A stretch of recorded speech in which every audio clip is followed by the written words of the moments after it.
Dolayısıyla çok ciddi bir hıyanet içindeler.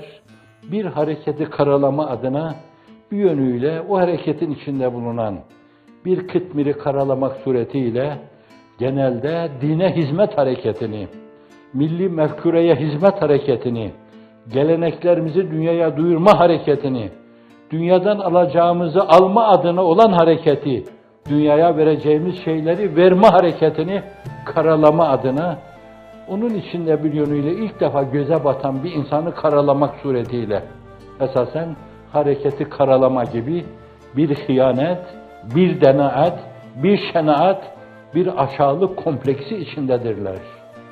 Nedir bunların arkasındaki dertleri? Hırsızlıkları ortaya çıktı, gündem değiştirmek suretiyle onu unuttursunlar. Diplomasız önemli makamları işgal ettiklerinden dolayı gündemi değiştirmek için esasen bu türlü şeyler ortaya attılar. Hatta ihtilal ve inkılap senaryoları yaptılar.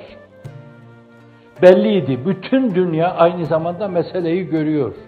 Nasıl bir ihtilal, nasıl bir inkılap, nasıl bir darbedir ki bu? Evvela elde etmeleri gerekli olan insanlar yerine bir yönüyle halkın üzerine yürüyorlar. Böyle ahmakça bir şey olamaz. Dünyada aklı başında olan insanlar, herkes bu meselenin o şekilde, onların dediği şekilde kabul edilmesini akılsızlık gibi, cinnet gibi kabul ediyorlar. Bir yönüyle hezeyan olarak kabul ediyorlar. Dünyanın değişik yerlerinde bir sürü mecmuada, bir sürü gazetede çıktı bu. Fakat dert nedir esasen? Kendi mesavilerini, maasilerini unutturmak, kendi seyyiyelerini unutturmak için suni gündemler oluşturma peşindeler.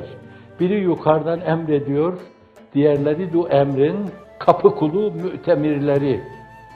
Gidin falanın malına el koyun, haramilik, hırsızlık, aşağılık, 40 haramilik. Başka adı olamaz bu türlü şeylerin. Alın teriyle kazanılan şeyler. O müesseselerin çoğunda arkadaşlarla beraber çalışırken biz kazma salladık. Kürekle orada ter döktük. Değişik şeylerinin değişmesi mevzuunda kendi elimizle yapmamız gerekli olan şeyleri yaptık. Alın teriyle yapılan şeylere el koyup milletin malı dediler. Milletten alınan arsalar dediler.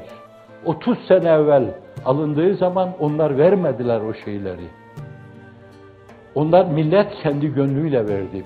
Hiçbir yerde verdikleri bir şey yoktur. Ama yalanı ahlak haline getirdiklerinden, yalan bir lafzı kafirdir. Kafirin söyleyeceği bir sözdür. Yalanı ahlak haline getirdiklerinden dolayı o mevzuda da yalan söylüyorlar. Vermiştik, alıyoruz şimdi demek suretiyle. Vermede de yalan söylüyorlar, almada da iftira ediyorlar.